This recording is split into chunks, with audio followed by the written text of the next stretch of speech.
नमस्ते, the freedom में आपका स्वागत है। मैं सुधीर। आप देख रहे हैं बाबा साहब के किस्से। आज डॉक्टर अंबेडकर की वो कहानी जो बताती है कि कई बार कितने असहाय, कितने बेबस हो गए थे डॉक्टर भीमराव अंबेडकर। उनकी सबसे महत्वपूर्ण किताब है बुद्ध एंड हिज धम्म, जिसका हिंदी अनुवाद है भगवान बुद्ध और उनका धम्म। ये किताब बौद्ध धर्म स्वीकार करने के बाद उन्होंने लिखी थी और वे इसे प्रकाशित कराना चाहते थे, लेकिन उनके पास पैसे नहीं थे। काफ़ी इन्होंने इधर उधर कोशिश की, कहीं से भी पैसे का जुगाड़ नहीं हो पा रहा था कि वो किताब छप सके। ऐसी स्थिति में उन्होंने 14 सितंबर 1956 को चिट्ठी लिखी प्रधानमंत्री पंडित जवाहरलाल नेहरू को। चिट्ठी में डॉक्टर अंबेडकर लिखते हैं नेहरू को, छपाई की लागत बहुत ज़्यादा है और करीब 20,000 रुपये आएगी। यह मेरी क्षमता से परे है और मैं इसलिए हर तरफ से सहायता मांग रहा हूँ। मैं सोचता हूं यदि भारत सरकार इस पुस्तक की 500 प्रतियां खरीद ले विभिन्न पुस्तकालयों में वितरण के लिए और उन विद्वानों के लिए जिन्हें इस वर्ष महात्मा बुद्ध की 25वीं जयंती समारोह में आमंत्रित किया गया है। ये चिट्ठी लिखी अंबेडकर ने नेहरू की। नेहरू इसका कोई जवाब नहीं दे सके, या हो सकता है कि देते, लेकिन 14 सितंबर 1956 को यह चिट्ठी लिखी गई अंबेडकर द्वारा नेहरू को और 6 दिसंबर 1956 को फिर डॉक्टर अंबेडकर की अचानक हृदय गति रुक जाने से, यानी हार्ट फेल हो जाने से मृत्यु हो जाती है। बाद में उनकी मृत्यु के बाद ये किताब छपी और आज भी ये किताब बौद्ध साहित्य में, बौद्ध जगत में बहुत अधिक खास मानी जाती है। आज भी इस किताब को पढ़ करके बुद्ध के असली सिद्धांतों को, बुद्ध के असली जीवन को जाना जा सकता है।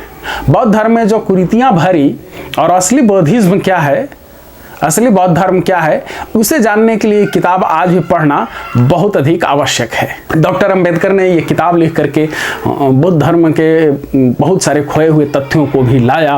वो उन्होंने खोज करके जो सही में वो चीज़ें थीं और त्रिपिटक से या बौद्ध साहित्य से वो सब कुछ उन्होंने इस किताब में संग्रहित किया। इसीलिए बौद्ध धर्म का वह मार्ग जो अंबेडकर ने अपनाया था, या अंबेडकर के फिर शिष्य, अंबेडकर के मानने वाले जिस रास्ते पर चले, जिसे माना, वो नवयान बौद्ध धर्म कहलाया। इसे बहुत सारे लोग भीमयान भी कहते हैं, या फिर इसे बौद्ध धर्म का चौथा मार्ग भी माना जाता है। डॉक्टर अंबेडकर की एक और किताब थी जो उनके जीवित रहते नहीं छप सकी, वो भी काफी चर्चित किताब है। उस किताब का नाम था रिडल्स इन हिंदुइज्म, यानी हिंदू धर्म की पहेलियां, हिंदू धर्म में पहेलियां।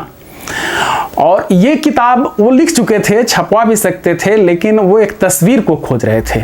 वो तस्वीर थी तब के भारत के राष्ट्रपति डॉक्टर राजेंद्र प्रसाद बनारस गए थे और उन्होंने 101 ब्राह्मणों के पैर धोए थे। कई जगह यह भी मिलता है कि 101 नहीं, 201 ब्राह्मणों के पैर धोए थे और पैर धोकर के पिया भी था। और इसकी काफी अधिक कई हलकों में तीखी प्रतिक्रिया आई थी।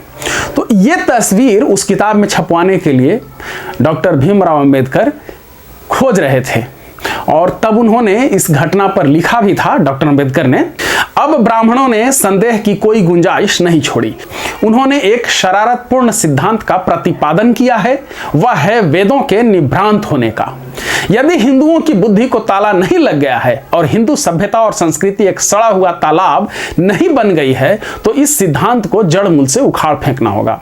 यानी वो कह रहे थे कि वेदों को मान करके इतनी सड़ी गली चीजें रखी जा रही हैं और इसका मुख्य कारण है कि लोगों ने मान लिया कि वेद अंतिम सत्य है, वेद जो कुछ भी है बिल्कुल सच है। और ये पूरी तरह से अंबेडकर का कहना था कि ये भ्रामक बातें हैं। ऐसा नहीं है, वेदों में भी पाखंड भरा हुआ है। वेद सत्य नहीं है, अंतिम सत्य तर्क द्वारा ही हासिल किया जा सकता है, बुद्धि के इस्तेमाल से ही हासिल किया जा सकता है।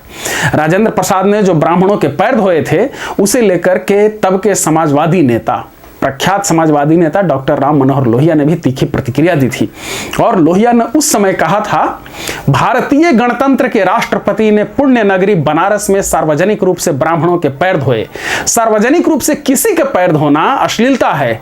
इस काम को करना दंडनीय अपराध माना जाना चाहिए।